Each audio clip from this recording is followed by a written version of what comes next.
Sri Guru Charitra, Chapter 15, Holy Places of Bharat. In this chapter, Guru Nath's instructions to his disciples regarding the merits of doing pilgrimages and the places which they should unfailingly visit is described. After sending most of his disciples on pilgrimage, Guru Nath lives in seclusion, invisible to others, at Vaijanath. The Siddha Yogi was the only disciple who was retained by Guru Nath with him at Vaijanath. The mere study of this chapter with faith and devotion is believed to confer on the reader the very merit of doing the pilgrimages himself. Namdarak asked Siddhamuni why Sri Narasimha Saraswati chose to remain in an invisible form for a year at Vaijanath. There must have been a divine purpose for every single act of Guru Nath, and Namdarak wanted to be enlightened on this. Siddhamuni continued his narration. Sri Narasimha Saraswati was exceedingly compassionate to one and all. He used to shower his blessings and grace on anyone, often without any consideration whether the person deserved them or not. People of all sorts, good, bad, and indifferent, used to come to him. Some were, of course, genuine seekers of the Spirit. Some used to come to seek redress for their afflictions. But many used to come seeking his grace and blessings for the fulfillment of their worldly desires and ambitions, and some for the success of their vicious schemes. Sri Narasimha Saraswati was distressed about it. What a unique opportunity they were misusing, he thought. He had come down like a kalpavriksha for the moral and spiritual regeneration and uplift of people, but unfortunately, most people were not able to realize this and use his presence and grace and blessings for that high purpose. Further, he felt that although he himself was beyond all bounds of karma and all laws of nature, yet his relieving all kinds of people of their afflictions, superseding the operation of the laws of karma, would not be congenial to the ultimate good and might weaken the moral order even more.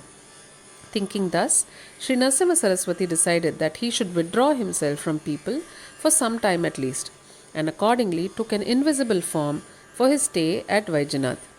But before taking to an invisible form, Gupta Rupa, Guru Nath called all his disciples and told them that they should go out on pilgrimage and visit all the holy places, bathe in all the sacred rivers of the land, and should reach Sri Shailam by the year Bahudanya and join him back there.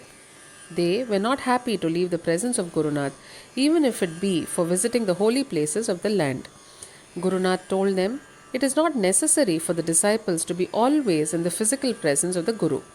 Constant chanting of Guru's Upadesha, Guru Mantra, and worshipping of the Guru's form in the shrine of one's own heart is real Guru Sannidhana, that is, living close to the Guru.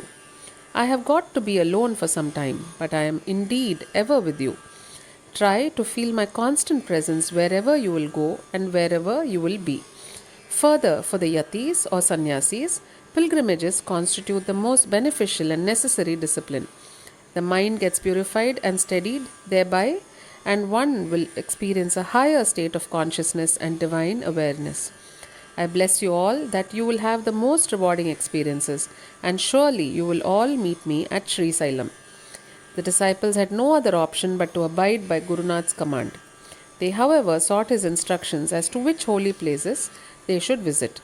Guru Nath then explained the significance of the various holy places and of the sacred rivers of the land, and the special merits each one of these would confer on the pilgrims. Visits to these holy places and doing the appropriate ceremonies and rites there, as prescribed according to their respective ashramas in life, would wash off all sins, purify the body and mind, and in the end confer liberation not only to them but also to 21 generations of their ancestors as well as 21 generations of their descendants. Siddha Yogi then narrates the particular pilgrim centers Guru Nath had advised his disciples to visit and the specific deeds that they should perform during their stay.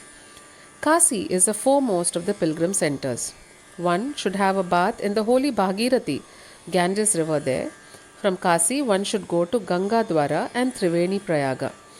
Yamuna, Saraswati, Varuna, Kusavarta, Satadruvu, Vipakasa, Saravati, Vitasa, Asikni, Marudvrudha, Madhumati, Dhrutavati are the most sacred rivers, and a bath in them will be most purifying.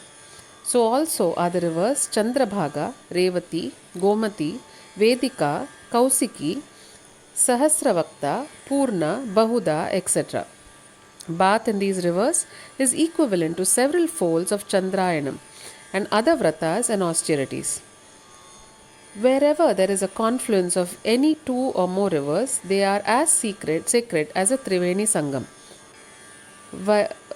Vairacharu Pushkara Tirtha, Kurukshetra, Sri Sailam, Sri Rangam, Rameshwaram, Anantasayanam, Mahalaya Tirtha, Namisharanya, Badri, Kedar, Narmada, Kakamukha, Gokarna, Ayodhya, Mathura, Dwaraka are all Mukti Kshetras. Godavari, Bhimeshwaram and Vajara are as sacred as Prayaga. Kusatarpan, Godavari Sagara Sangam, the rivers Purna, Krishnaveni, Tungabhadra and the Pampa Sarovar are all sacred.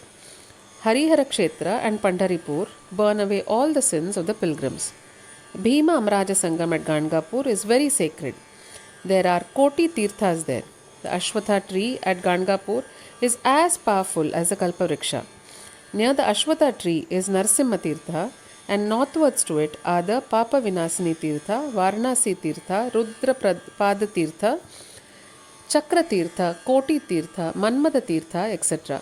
There is a Kaleshwara temple there. It is as holy as Gokarna.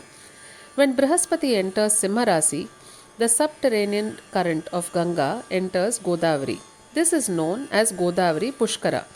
This takes place in 12-year cycles. Likewise, when Brihaspati enters Kanya Rasi, it is Krishna Pushkara. And so also in case of all the other southern rivers, each having its Pushkara in its own cycle. A bath in the respective rivers at the Pushkara time is most auspicious. Man gains his spiritual evolution thereby. Whoever bathes in the rivers Bhima Krishna confluence becomes purified and will be born as a Brahmin or as a yogi, that is, as a pure sattvic person in his next life. Whoever bathes in the Patala Ganga will have Lord Mallikarjuna's Jyotirlinga Darshan at Sri Sailam and will attain liberation. Krishna Sagara Sangam and Kaveri Sagara Sangam are annihilators of all sins.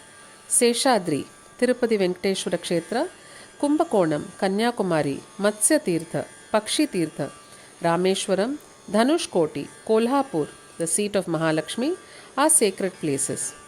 On the banks of river Krishna is Bhilavadi, the place of Bhuvaneshwari Devi. At Amrapur, on the banks of river Krishna, there is a confluence of 5 rivers, Panchanadi Kshetra. There are also Yugalaya Tirtha, Surpalaya Tirtha, etc. Where river Malapaha joins river Krishna is a place where sage Vishwamitra did penance. At Kapila Kshetra, river Krishna flows as Uttaravahini, that is in the north direction. Whatever penance is done there, it gains million-fold potency. Pithapur is Dattatreya Kshetra. Manigiri is the place where the 7 sages did their penance. Darshan of Ahobila Kshetra earns the merit of 60 yajnas. At the onset of the rainy season, the river waters get polluted and should be avoided by pilgrims for varying periods of time. For the residents there, however, this prohibition does not apply. Pilgrimage is the means whereby all past sins are washed off and immense spiritual merit is earned. All these places are resonant with spiritual vibration and they enrich and speed up the men on their spiritual evolution for certain. Advising the disciples thus and giving many more detailed instructions, Guru Nath sent all the disciples on long pilgrimages. He especially told them about doing Nadi Pradakshinas and what immense benefit they confer. With one Nadi Pradakshina, one would have lived away and exhausted all his karmic lives and attained liberation, while all other disciples thereafter left to do the long pilgrimage with Guru Nath's blessings. I was allowed to remain with Guru Nath and serve him. Thus concluded Siddhamuni. Here ends the 15th chapter of Sri Guru Charitra called the Tirthayatra Prakarana. Glory to the all-merciful, the omnipresent and the ever-responsive Guru Nath.